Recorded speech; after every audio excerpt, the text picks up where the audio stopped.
Assalamualaikum warahmatullahi wabarakatuh. Perkenalkan, nama saya Aninda Silvi Anggraini, NIM 1802050005 dari 18A1 Prodi D3 RMIK Fakultas Ilmu Kesehatan Universitas Duta Bangsa Surakarta. Baik, di sini saya akan menyampaikan materi mengenai malformasi kongenital. Langsung saja, malformasi kongenital merupakan suatu kelainan pada struktur, fungsi, maupun metabolisme tubuh yang disebabkan pada saat bayi baru lahir, yang timbul ketika sejak kehidupan hasil kontrasepsi sel telur, dan menyebabkan terjadinya abortus, lahir mati, kematian segera setelah lahir. Sekitar 3-4% bayi baru lahir memiliki kelainan bawaan yang berat. Namun, beberapa kelainan baru ditemukan saat anak mulai tumbuh, yaitu sekitar 7,5% terdiagnosa ketika anak berusia 5 tahun, tetapi kebanyakan bersifat ringan. Jenis cacat lahir terdapat dua macam.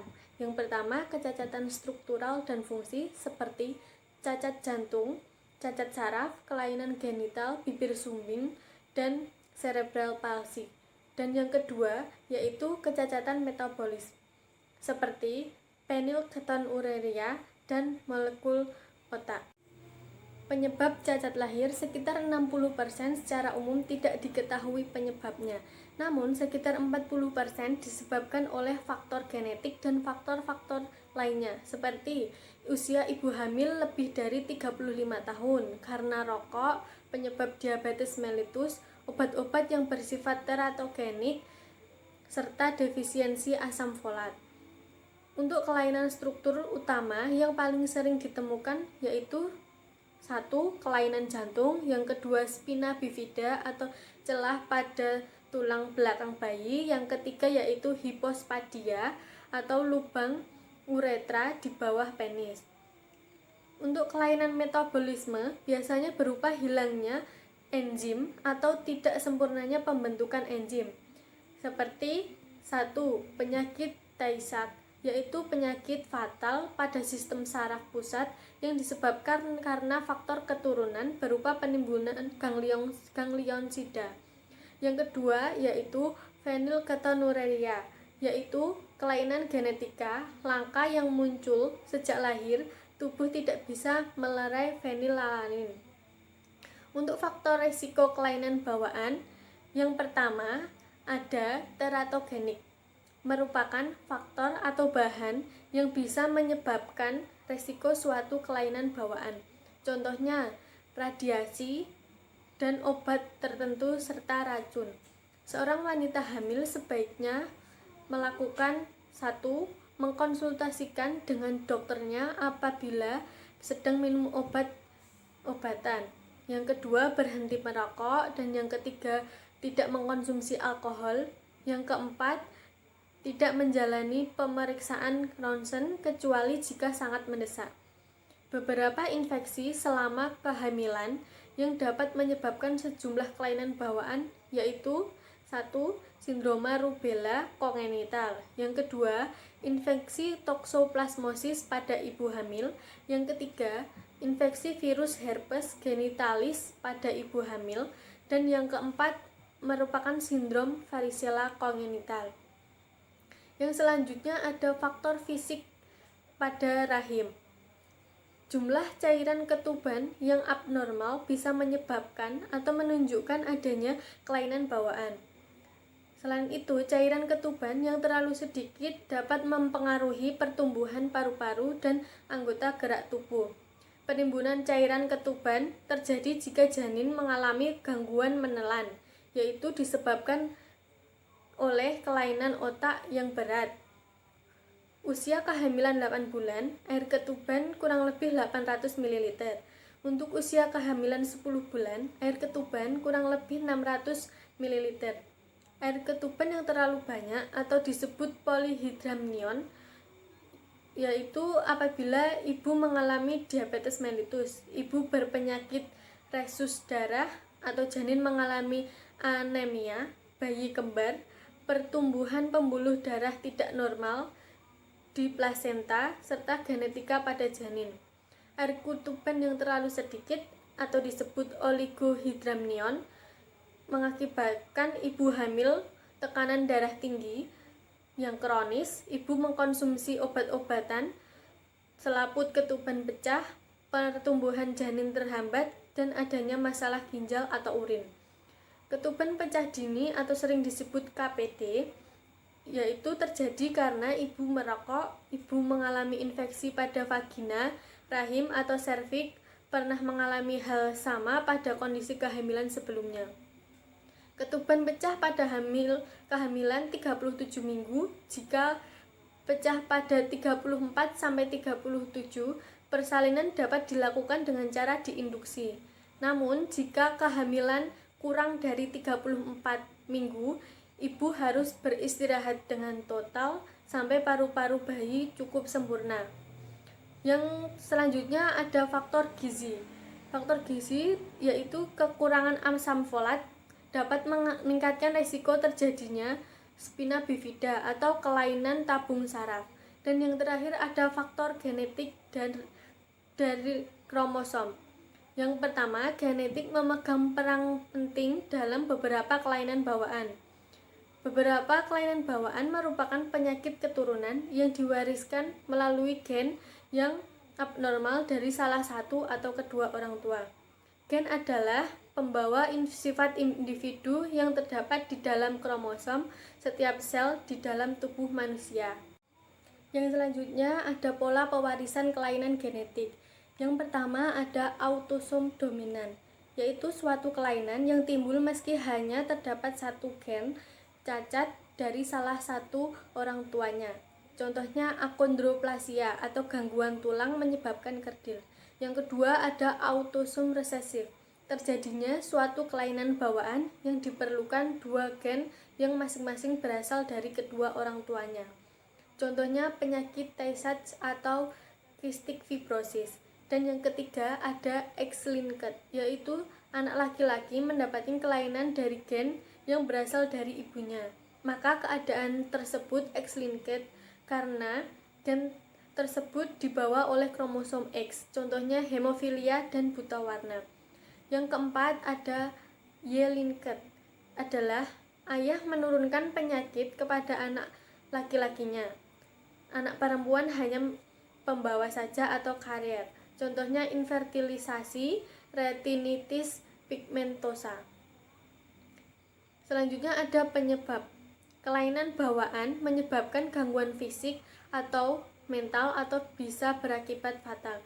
Lebih dari 4.000 jenis kelainan bawaan, mulai dari ringan sampai serius, dan banyak diantaranya yang dapat diobati maupun disembuhkan. Tetapi kelainan bawaan tetap merupakan penyebab utama dari kematian pada tahun pertama kehidupan bayi. Untuk penata laksanaan cacat lahir terdapat dua macam. Yang pertama ada bedah. Bedah terdiri dari pasca-natal dan pranatal. Pasca-natal terdiri seperti bibir sumbing, hernia diafragma. Sedangkan untuk pranatal seperti sumbatan saluran kemih, cacat tabung saraf atau spina bifida, serta hernia diafragmatik bawaan. Untuk non-bedah terdiri dari imunoglobulin rogam, obat-obat jantung, suplemen vitamin. Untuk pencegahan dapat dilakukan dengan cara tidak mengkonsumsi rokok dan menghindari asap rokok, menghindari alkohol, menghindari obat terlarang, memakan makanan yang bergizi dan mengkonsumsi vitamin prenatal, serta melakukan olahraga dan istirahat yang cukup. Selain itu, wanita hamil dianjurkan untuk melakukan vaksinasi seperti minimal 3 bulan sebelum hamil, yaitu vaksinasi MMR atau mumps, measles atau campak, rubella atau campak Jerman, dan campuran 3 jenis virus yang dilemahkan. Yang kedua, minimal 1 bulan sebelum hamil, yaitu varicella atau cacar air. Dan yang terakhir, yaitu vaksinasi yang aman diberikan pada saat hamil, seperti booster tetanus, difteri setiap 10 tahun sekali untuk mencegah kejang otot, penyakit pada hidung dan tenggorokan, vaksin hepatitis A, vaksin hepatitis B, vaksin influenza, serta vaksin pneumokokus. Beberapa kelainan bawaan yaitu yang pertama ada celah bibir sumbing atau langit-langit mulut. Terjadi jika selama masa perkembangan janin, jaringan mulut atau bibir tidak terbentuk sebagaimana mestinya. Yang kedua ada defek tabung saraf. Terjadi pada awal kehamilan, yaitu pada saat terbentuknya bakal otak dan korda spinalis. Dalam keadaan normal, struktur tersebut melipat membentuk tabung pada hari ke-29 setelah pembuahan. Jika tabung tidak menutup secara sempurna, maka akan terjadi defek tabung saraf. Yang selanjutnya ada kelainan jantung, seperti yang pertama ada defek septum, atrium, dan ventricle. Yang kedua ada patent ductus arterius. Yang ketiga stenosis katup aorta atau pulmonalis. Yang keempat tetralogi Fallot. Yang kelima, ada pemakaian obat tertentu pada kehamilan. Trimester pertama berperan dalam terjadinya kelainan jantung bawaan. Dan yang terakhir, ada penyebab lain seperti pemakaian alkohol, rubella, dan diabetes selama lahir. Selanjutnya ada cerebral palsy. Cerebral palsy merupakan gangguan di dalam pergerakan, keseimbangan, dan postur tubuh karena cedera otak dan kurangnya oksigen pada saat kelahiran. Selanjutnya ada clubfoot, merupakan kelainan struktur pada kaki dan pergelangan tangan di mana terjadi kelainan pada pembentukan tulang sendi dan otot dan pembuluh darah. Selanjutnya ada dislokasi panggul bawaan. Terjadi jika ujung tulang paha tidak terletak di dalam kantung panggul. Yang selanjutnya ada hipotiroidisme kongenital. Terjadi jika bayi tidak memiliki kelenjar tiroid atau tidak ada kelenjar tiroid berbentuk secara sempurna. Dan yang terakhir ada anemia sel sabit. Anemia sel sabit merupakan suatu kelainan sel darah merah yang memiliki bentuk yang abnormal, seperti bulan sabit yang dapat menyebabkan anemia kronis, keserangan, dan gangguan kesehatan lainnya. Dan selanjutnya untuk tipe kelainan bawaan, yang pertama ada meningokal, yaitu merupakan selaput otak yang menonjol keluar pada salah satu sela tengkorak atau benjolan berbentuk kista. Penyebabnya banyak faktor dan melibatkan banyak gen, multifaktor, dan poligenik. Yang kedua ada encephalokal, merupakan suatu kelainan tabung saraf yang ditandai dengan adanya penonjolan meninges atau selaput otak dan otak yang berbentuk seperti kantung melalui suatu lubang pada tulang tengkorak. Penyebabnya yaitu kegagalan penutupan tabung saraf selama perkembangan janin. Gejalanya yaitu hidrosefalus, kelumpuhan keempat anggota gerak atau quadriplegia spastik, gangguan perkembangan, mikrosefalus, gangguan penglihatan, keterbelakangan mental, serta pertumbuhan ataksia kejang. Yang ketiga ada hidrosefalus, merupakan penyakit yang terjadi akibat gangguan aliran cairan di dalam otak atau cairan cerebrospinal. Gangguan hidrosefalus menyebabkan cairan bertambah banyak yang selanjutnya akan menekan jaringan otak di sekitarnya, khususnya pusat-pusat saraf yang vital. Penyebabnya yaitu obstruksi atau penyempitan dan penyumbatan. Kebanyakan hidrosefalus kongenital adalah hidrosefalus primer atau idiopatik, belum jelas penyebabnya atau disebabkan oleh tumor. Yang selanjutnya ada fimosis. Fimosis merupakan keadaan normal yang sering ditemukan pada bayi baru lahir atau anak kecil dan biasanya pada masa pubertas akan menghilang dengan sendirinya. Fimosis pada bayi laki-laki baru lahir terjadi karena ruang di antara katup dan penis tidak berkembang dengan baik. Yang selanjutnya ada hipospadia. Hipospadia adalah salah satu kelainan bawaan yang terjadi pada anak-anak, sering ditemukan dan mudah untuk mendiagnosanya. di mana uretra tidak berada pada posisi yang normal. Penyebabnya yaitu terhambatnya kerja hormon testosteron sehingga pertumbuhan penis terganggu. Riwayat keluarga, tetapi bukan selalu karena faktor keturunan. Pengaruh usia ibu di atas 40 tahun, rokok atau senyawa berbahaya terutama pestisida saat kehamilan. Yang selanjutnya ada akondroplasia. Akondroplasia merupakan salah satu kelainan genetik yang umumnya merupakan penyebab dwarfisme atau kekerdilan dan gangguan pertumbuhan tulang atau tidak memiliki tulang rawan. Penderita dwarfisme akondroplasia memiliki perawakan tubuh yang pendek dan abnormal.